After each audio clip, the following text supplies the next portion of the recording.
Thank you, Shobita, for calling me here this evening. I'm happy because a long back I came here. I know the space. I just knowing the new space. And 2 minutes. Uh, Please excuse this congratulation part for a few seconds, okay? Because time is too short. We can pain, but we cannot can control. But anyway, we always get one message that art knows no boundary. And Charan told me that did you come back from Australia? When? But this is a very interesting thing. Why?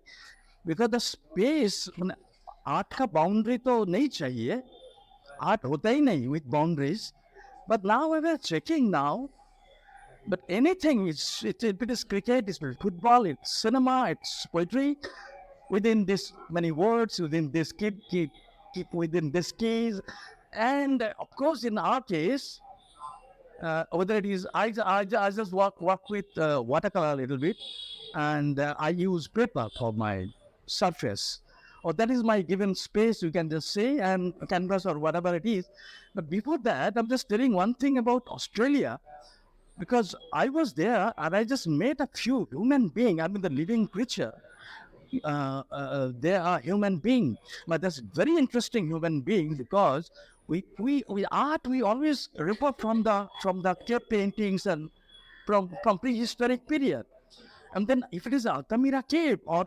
Ajanta or a very very young Ajanta cave or whatever or all the French caves which is 30,000-40,000 years old but the near cave Ajanta the workers the painters all sorts of human beings involved in that art we didn't get them to interview how did you do it and what was the feeling but it's a very very exciting I'm just too much excited the thousands not thousands the lakhs not millions years back the aboriginal Australians they are the creatures the animal from the soil and they are still living and they're just doing art and then I just touch them just talk to them and interesting thing is they were just doing this thing of course their space was borderless but very immediately they use some areas for their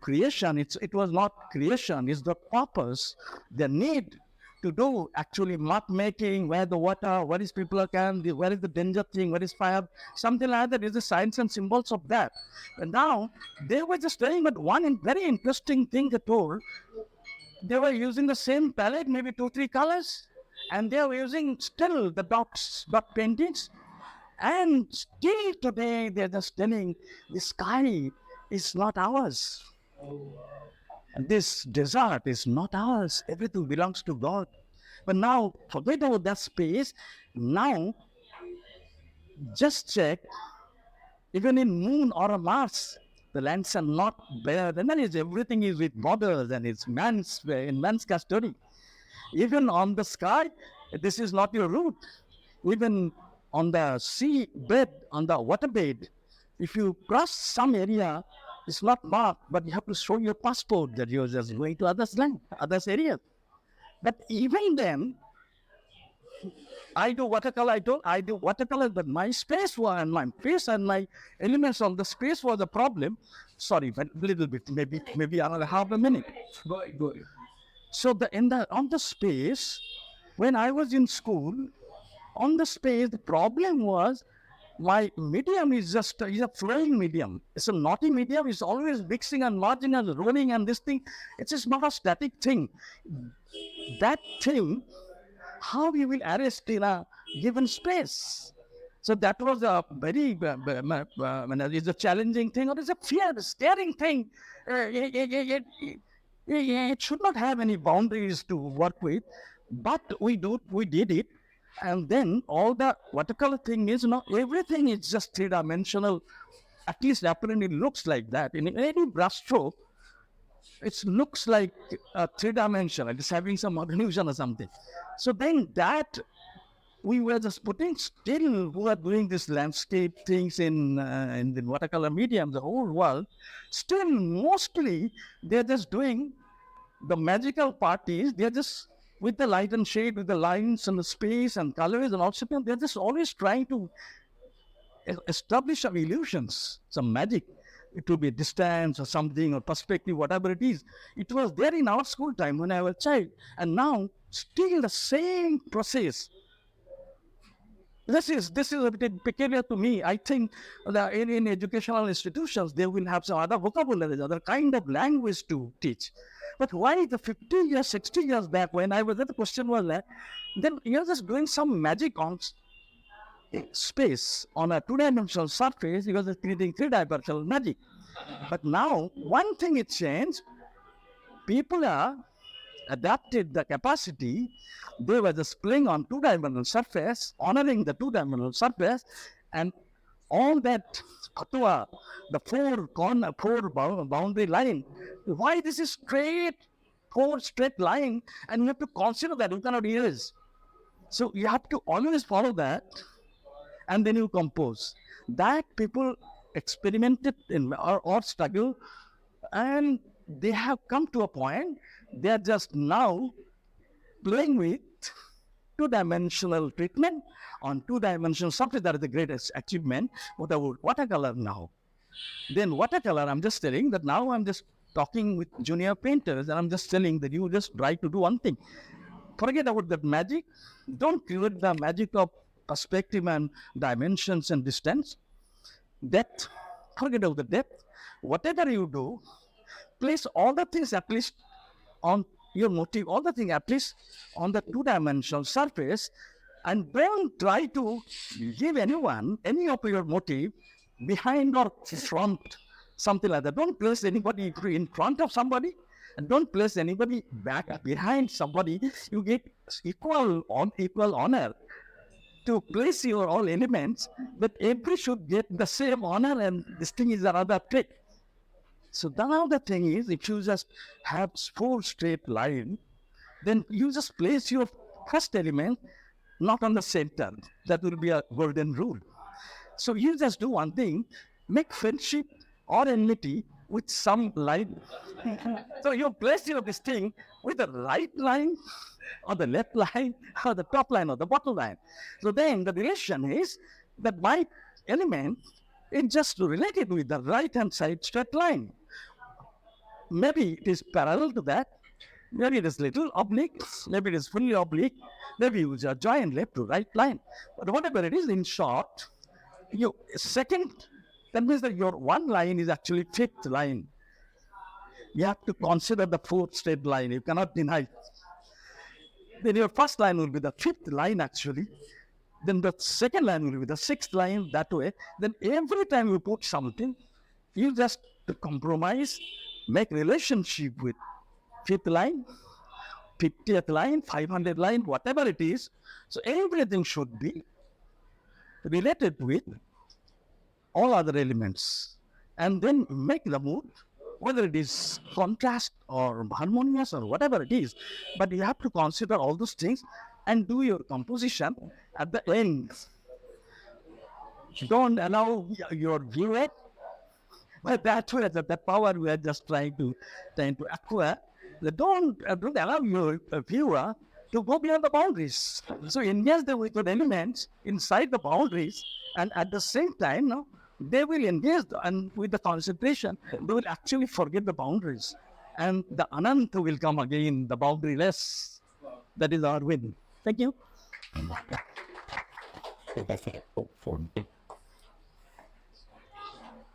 Chat.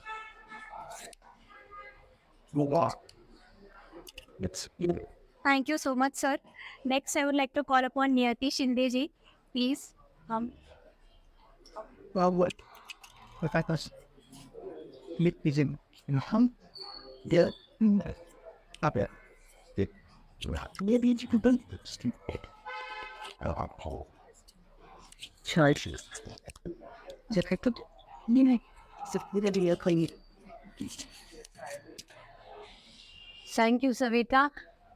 We came here, I cannot remember how many years ago, And it's so nice to revisit this phase. Now, you said 2 minutes. I was telling Deepak that when I give talks anywhere, my disclaimers are 20 minutes. What am I going to speak in 2 minutes to you? It's a big challenge. It's not going to be within 2 minutes. So that was wonderful, Samir, and you too, what I got trick here. But you're an artist, you're from the art world. And as much as I am supposed to be in the art world, I've always felt a little bit on the outside in a space that didn't belong to the art world because I have donned many hats. That's the other thing about hats. You wear a cap or a hat, it gives you a certain feel. You try wearing a cowboy hat, you can't feel like a golf player. So the hat generally gives you a feel of the personality, gives you a certain personality. So coming back to these various mythical hats that I wore, I began my career as artist's wife. I'm Deepak Shinde's wife.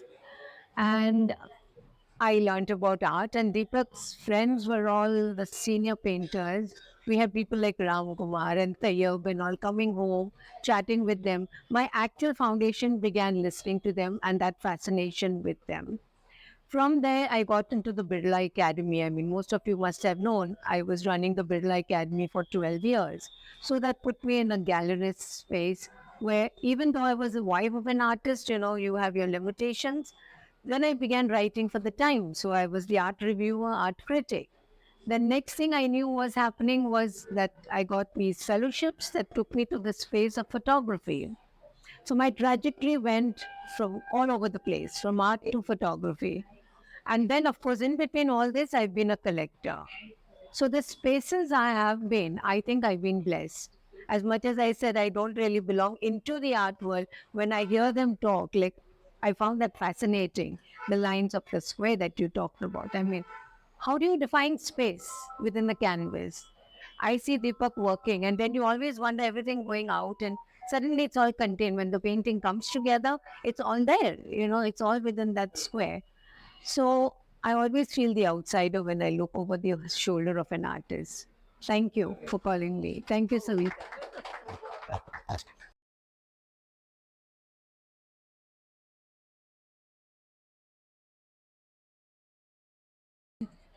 It has one more person we are waiting for.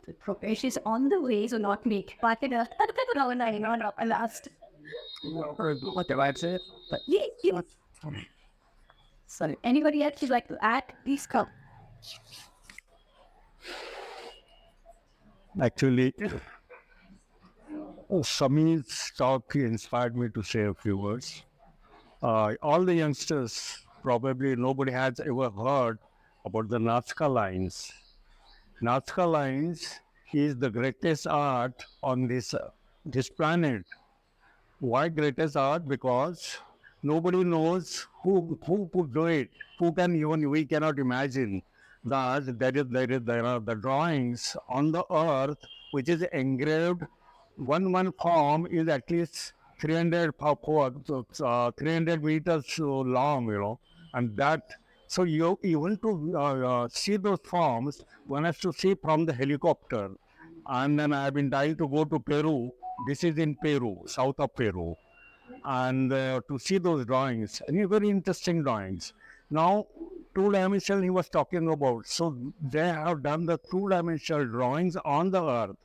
For us, sky is a limit, but for them, earth was a limit. On the earth, they were actually drawing. How they were drawing, what tools were to draw, they were actually engraving the earth on the top of the mountain plateau. And then those are the interesting forms like some elephant or spider and the bird and those forms. So this is the space. When artists think about it, he doesn't really limit himself or limit, space with the boundaries. And then it should be boundaryless. So he says about this Aboriginal art, and then my space next to my project is I've been researching a lot about this Nazca lines, and that is the space I really think about. So And there are also dimension. You're talking about two-dimensional. There's also, and then we architects talk about the three-dimension. And artists should talk about the fourth dimension. What is the fourth dimension? Which doesn't belong to a time. So it should be timeless art. That is the fourth dimension. So this space, I was just considering myself, to draw something which is beyond the boundaries. Thank you. This is something new for youngsters. You too can do little research on the network and see that what is the Nazca lines. Thank you.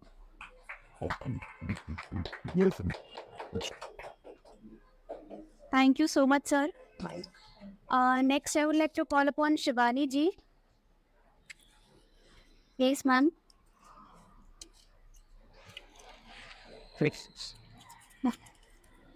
Can I- Yeah, thanks so much for inviting me to say a few words. This is impromptu, and I'm a designer. I come from art and design background.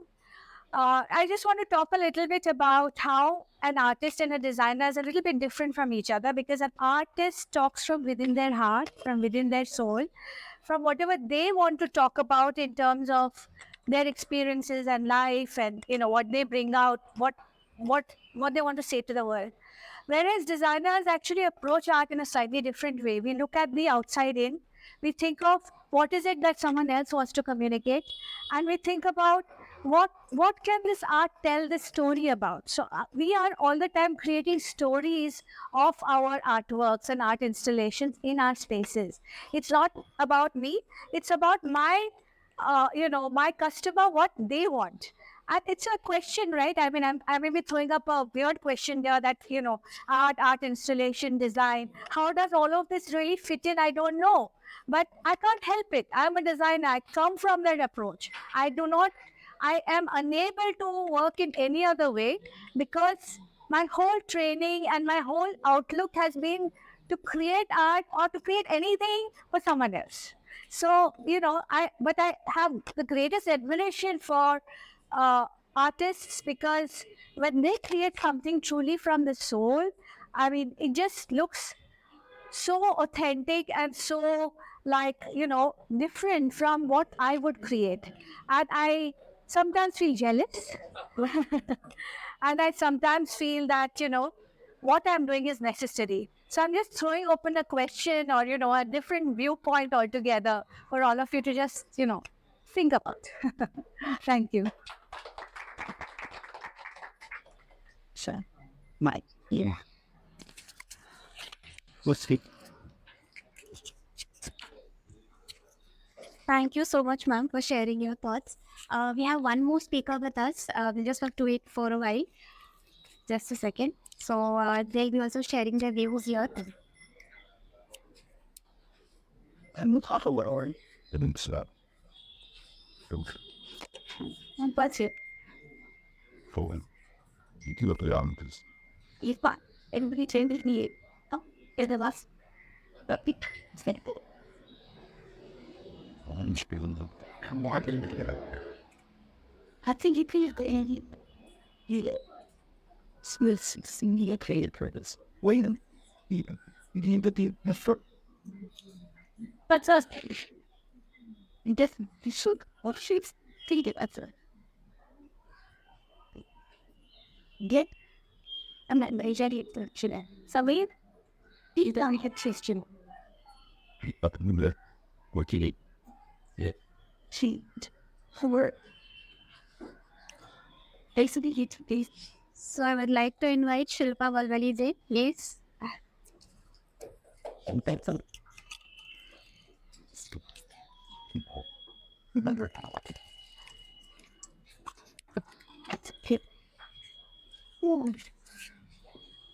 Yeah.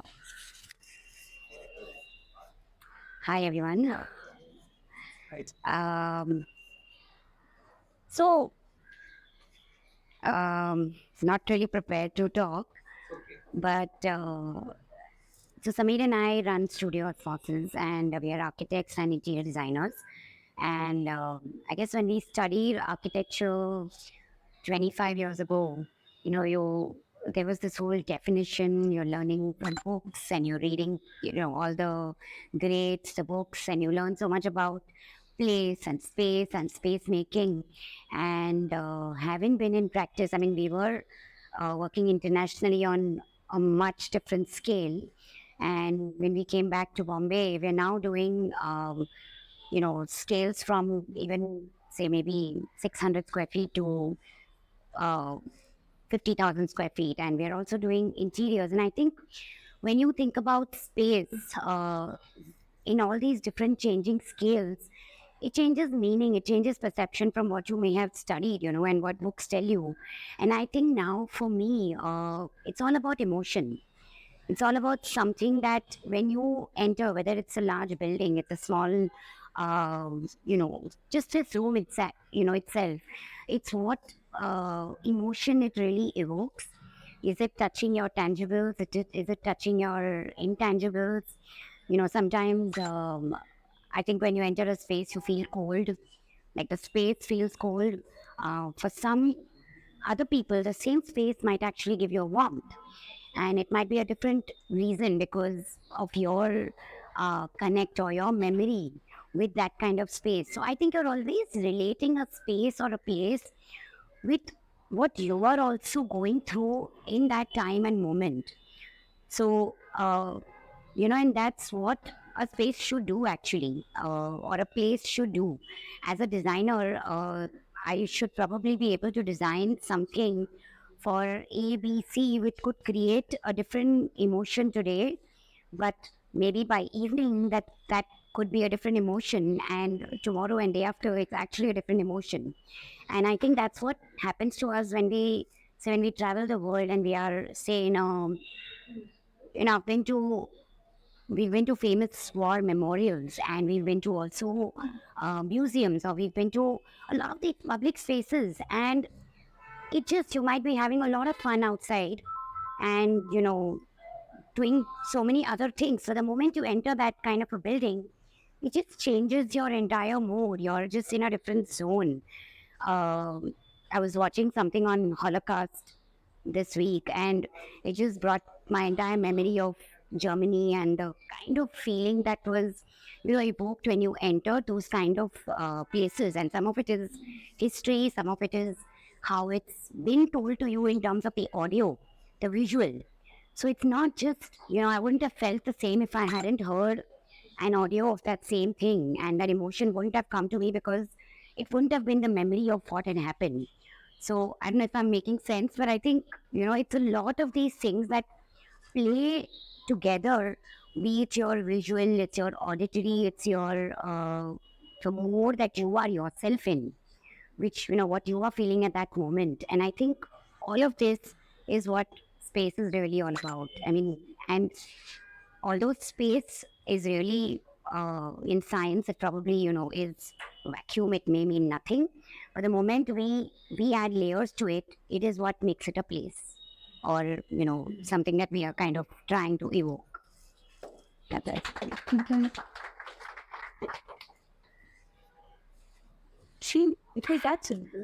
Thank you so much, ma'am. So it was really lovely listening to all of your views, perspectives, revisiting spaces through different eyes, different views. And with space, we have learned the significance of constraint. In my opinion, this has been a really big learning today. Listening to all your different opinions and perspectives. So going ahead, really thank you for coming here and gracing this event with your lovely, lovely presence. I would like to go ahead and invite ma'am to present a small ending to all the speakers that are present here. Ma'am? Go. Yeah. Yeah, sorry. I just give it 1 hour. You want it? Oh, I'm so sorry. I just today. What do you want? So, first, we have a small token for all of you. Thank you so much, all the speakers. So, Bela Sandhiji. I'm here. Thank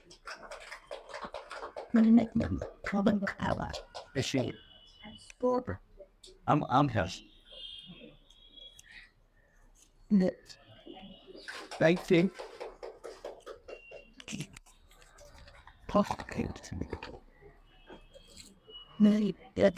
Thank you for organizing this and Guess you drink. Here I'm waiting.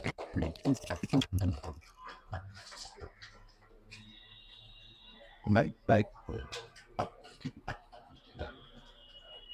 Oh, okay.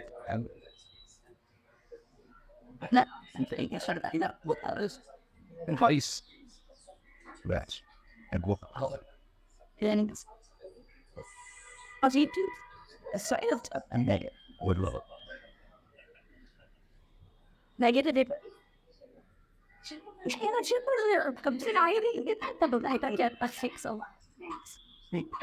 Thank you so much.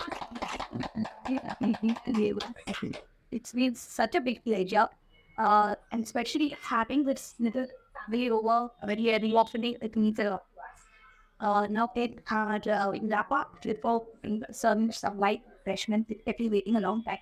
I would like to say thank you to a lot of people, starting with our mentors at the gallery who have helped answer us right from the very beginning. Being mentors. Anika, sir, please come. So I'm not what is Oh, I'm at the front of others. Just help it. you. I thought God it did not happen. Not go.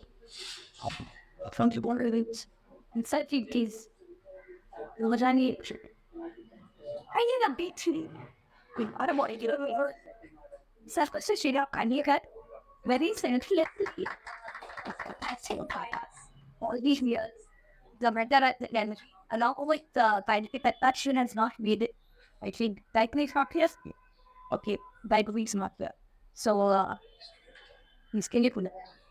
That's fine, but he's been an artistic since a very long time.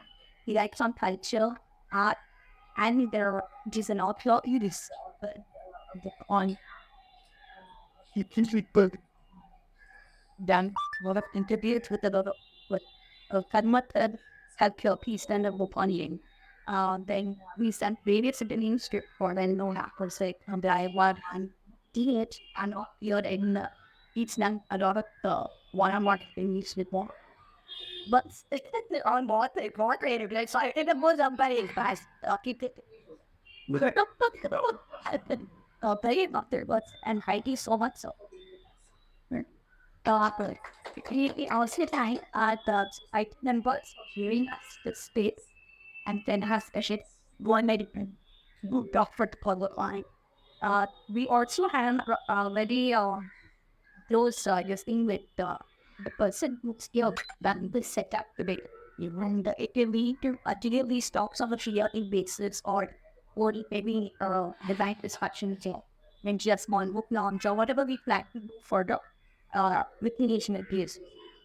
The point is, thank you so much. I don't know whether he said he's not or he's not or he's that is. Okay. I also would like to thank the people that began to read. Mr. Amarstein, caretaker, Sandeep, who works with us, Shruti as our new manager. They have done a lot to base. And everyone will be here. Please keep going to the main with that. And which door? I got two doors. Didn't roll a lot of them because you can get it. Because I you bet, but boss, he's the guy who has dinner. I can't eat the not right.